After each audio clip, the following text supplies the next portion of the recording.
Hey guys, and welcome back to my channel. I know I'm doing this a little bit earlier than I originally said I would, but I just figured with daylight savings time having just happened and that being kind of wonky, and then this big full moon that's also a total lunar eclipse happening on Friday, that this is just a good time to check in, especially after this week of rest and release. And this is gonna be a good time to get a sneak peek as to what is coming in and to see maybe what we can do about it, what energy to maintain during this next time period. I kind of am feeling that this is more about a general, broader time frame rather than like a specific month or season. I think this might just be the general next chapter, I've realized. So maybe in a few weeks we'll reconvene and get some more details or get a more zoomed in a general idea of what is coming up in this next chapter of life after this big decision to speak your truth and do the things that fulfill you and pursue the things that fulfill you and get you closer to the life that you have always imagined and dreamed of, and also the life that you deserve.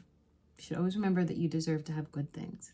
So yeah, let's get started. If you have been manifesting like stability or prosperity in a job with a job opportunity, maybe you've been manifesting a new job or promotion at work, or maybe more respect at work, something with stability and balance in your work life and your finances, that is coming up. Your first card is the Ace of Coins, and this is really about the prosperity in that section of your life with money and finances and stability, and maybe with work. I do want to remind you though to use your discernment and not get lost in rose-colored glasses. The real world still exists, and even though this is part of the real world, this is just an easier way to digest it. So use your discernment when you are manifesting things like this, but do also remember that you deserve it all. If you've been manifesting a new job specifically, you also maybe have a better work environment coming in. Maybe someone who is easier to work with, someone who's giving you a bit more respect. But if not, if this isn't specific to a job, this can be interpreted just life in general. Maybe you are stepping out solo, or maybe you are stepping into a union and you're having a bit more financial control, a bit more financial stability in your new situation. But if you have been manifesting a new relationship, whether that's personal, romantic, a friendship, family, or with coworkers in specific, like if you want a better work environment, that is also coming in, because this next card is the Four of Wands. This could be about like a celebration or a bigger commitment.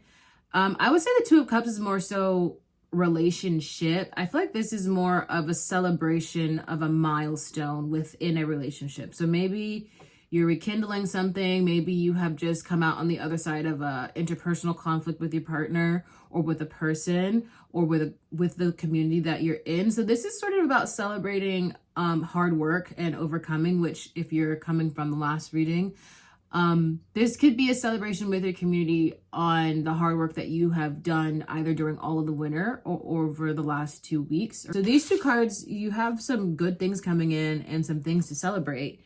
And we'll talk in a little bit about the action that I think you should take with those two cards.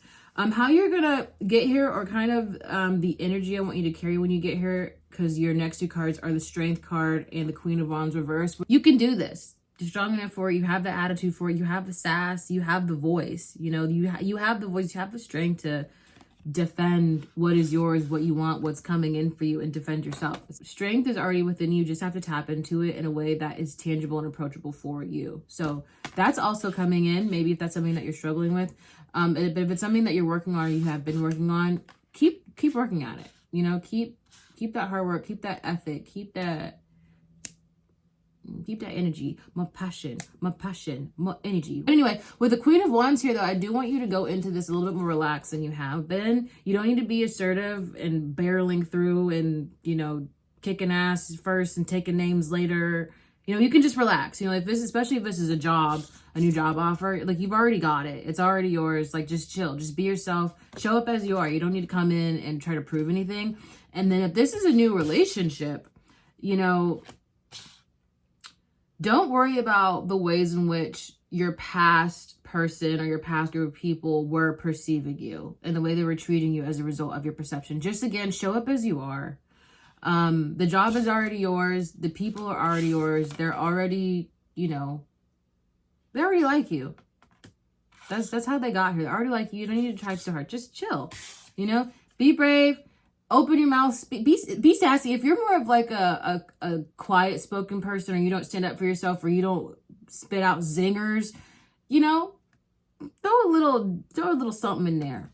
Throw a little spice, a little pepper. You know, show up as you are. Be comfortable. Relax into this because it's already yours. You deserve it. There's nothing else you have to do besides keeping up your end of the deal, following your path, and sticking to your routine, and believing in yourself. And that is a lot easier said than done. The things that you're going to be doing are for you, for your greater good. So they're so much easier to do. It's not the same as saying like, oh, there's not more you have to do, but you have to do a lot of hard work. You are going to have to be doing hard work, but it's not because someone else is making you do it or making you feel like you have to do it. It's just the work is going to be worth it, and there will be work.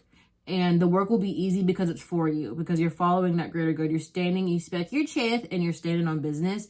And so there's not much more you have to do. Just relax into this new chapter. It should come natural to you. It is natural to you. And it's just going to be bliss. Next card you have is the Two of Wands here. So you have the map. You have the globe in your hand. You have the root. You have everything that you need. Even though he's kind of having like a conquistador fit on, you're not going to spread death and disease on behalf of manifest destiny. You're embarking in this new journey, this new chapter of your life with this globe in your hand, like travel days.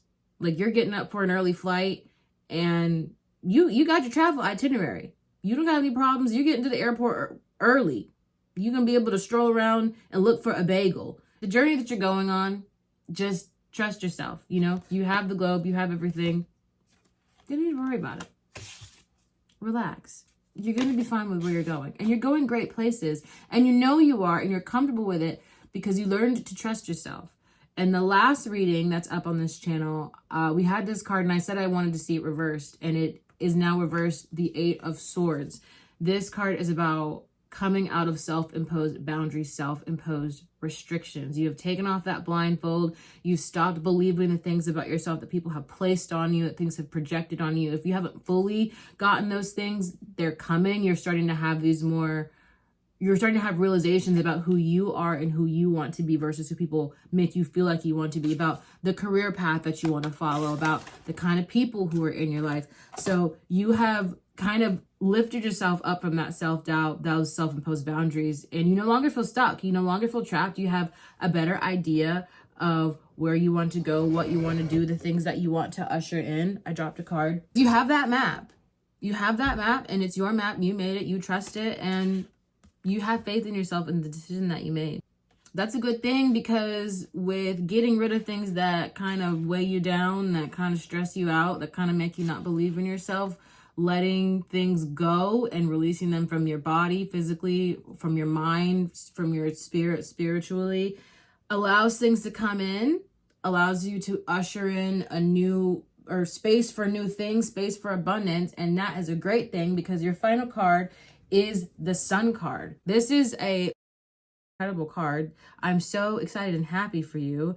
Just really take this in, all the scenery, this beautiful sun, always at the top of the sky. This beautiful horizon back here, these mountains. Oh, to be a stallion galloping through, I don't know, a fresh spring plain in Wyoming. Have these two horses, one's black, one's white. So you have a theme of duality, of yin and yang, of balance here, of things reflecting off of you in a good way, bringing you closer to abundance and happiness and prosperity. That's really what this card is about. Maybe they're not galloping. Maybe they're just on a nice afternoon trot. Maybe they're just really taking in all this beautiful scenery here, because there's so much goodness to see. There's so much goodness to experience. There's so much abundance and happiness and a period of enjoyment coming for you with all of these things coming together.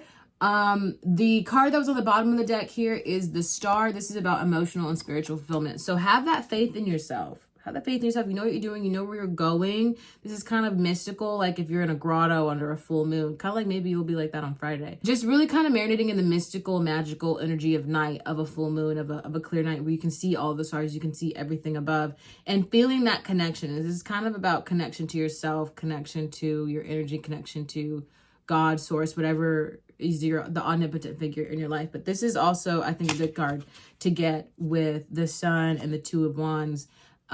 Because when you follow this path, you live in this abundance. It starts from this deep connection to yourself, having faith and trusting yourself, trusting the decisions you made, trusting your intuition, however you connect with your intuition, however you conceptualize your intuition.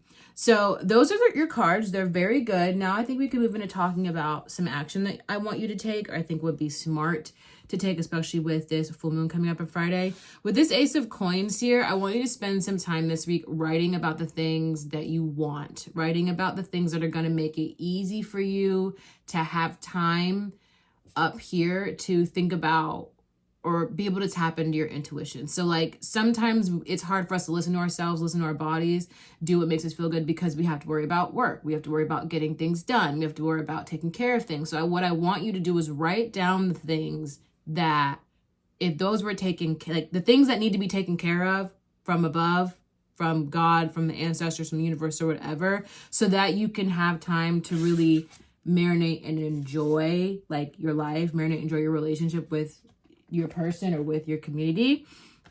And like, even if it's like a job that has work-life balance, or if it's a job that has coworkers that are easier to work with, or if this is just, I want to be able to rein in my spending habits so that my check can cover my spending habits for the month as we kind of go into these tough times here in the US. Spend some time writing about that. And in the sense of things are getting easier, things are handled, things are taken care of. It's easier for me to handle things that were hard for me to handle before. Spend some time writing about that on a separate sheet of paper, not in a journal or a diary. You can get like ceremonious with it and deem a specific piece of paper special. Write that down and then keep it with you. Hold on to it until Friday. Because the Four of Wands is also about celebration and balance. First thing I want you to do on Friday when you wake up, because I kind of get this sense of like March will be for realization and like reckoning and celebration, or just like that, just relief. When you wake up on Friday morning, take a deep breath. Deep breaths just do such great things for release and for relief. So I want you to start Friday out with a big deep breath. Go through your day as normal. Get yourself a little treat. On Friday night, though, in a heat-safe receptacle, this is really important because I've almost burned my mom's house down twice. Take that piece of paper that you wrote down all of what would make your life easier. Also, maybe throw in some fantasies, some cool things you want, some manifestations of things that you like. Because I know this moon is about releasing things that no longer serve you, but I also don't think it serves you to have all these dreams and manifestations and then like keep them inside, not speak life into them, and just like kind of, keep them under your arm. And if anyone gets even close to having those things come to you or giving them to you, when they get close to you, you snap them away and you this is mine. Like, I think it's a good thing to kind of speak those things out into the air, into existence. So write that down, fold that piece of paper towards you, and then set the motherfucker on fire. Give it a grand send-off up to heaven, up to the universe. You have to relinquish control. That's the only way this is going to work, and you have to have faith, and you already have it. That's what these two cards are. So spend some time doing that this week. That's a fun little ritual idea. Here for the Two of Wands, something maybe to do after Friday. I want you to focus on changes that you're going to make, and like write them down. You should write them down. I was going to say you shouldn't, but you should write them down. Focus on some changes that you want to make, and how you're going to achieve these things, how you're going to work towards these things in your physical life, and how you're going to show the things around you are helping you, God, ancestors, whatever, even people in your life, how you're making changes, how you're making waves, how you're reading the map. You got to write the map. Go write a physical map. It can be a paragraph. It could be an actual map. It could be anything that you want, but put something down on paper on how you're going to achieve and maintain this life that you want here. I think also might be important with this, maybe on a separate sheet of paper, if we're talking about setting shit on fire, writing about your self-doubt and letting go of that, like letting go of your self-doubt and sending your dreams and your abundances up to heaven. It's when you're writing things down and burning them, it's not always getting rid of them for the sake of you don't want it to come back to you. It's the intent that matters. It's the physical ritual that makes it connect with your conscious and subconscious. So maybe write down some things with this card about what you want, your wildest dreams. Write down some things here about what you're releasing, about the way your old self used to think, about what you deserved and about yourself. And, you know, commit to writing down your map, writing down your routines and how you're going to live your life on a day-to-day basis. And just send it up, burn it. If you have a fire pit, put it in the fire pit. You know, I don't think put it in the air fryer would do anything, but just get rid of it. You don't need to keep it stuck in your mind. Allow things to come and go, to flow naturally, so that there's always room and space for air circulation, for things to come in, float, maybe swirl on for a little while, and then go off, so that they can either be gone forever or that they can come back to you in a way that is tangible. But you have some really good things coming here with the Sun, with the Ace of Coins and the Four of Wands. And I'm really proud of you for speaking your truth and sticking to it, sticking to the things that fulfill you, sticking to the things that make you feel good, because it's hard to do that in the society that we have. It's hard to do that kind of with the social structure that we have and the way things are. But you're doing it, and you're doing it in a really tough time. And then you did it at the tail end of winter, which is the best time to do it. Maybe in another 2 weeks, we'll reconvene and see where we are all at, or we'll see what the universe brings us. Also, I think this is a good weekend for spending time with your community, spending time with people, doing things that make you feel good, because St. Patrick's Day is on Monday, which is a great end of winter celebration. It's also Hosier's birthday. And a perfect excuse to do all of this, even if it feels silly or sounds silly, it'll give you something to do. What's the worst that can come of it? Bliss? That sounds like a win-win to me, friend. But that is all I have for you today. Thank you so much for watching. Can't wait to see how this manifests for you. Please let me know if any of this made sense or did not, or if it connected with you. And yeah, I'll see you soon. Love you. Mean it.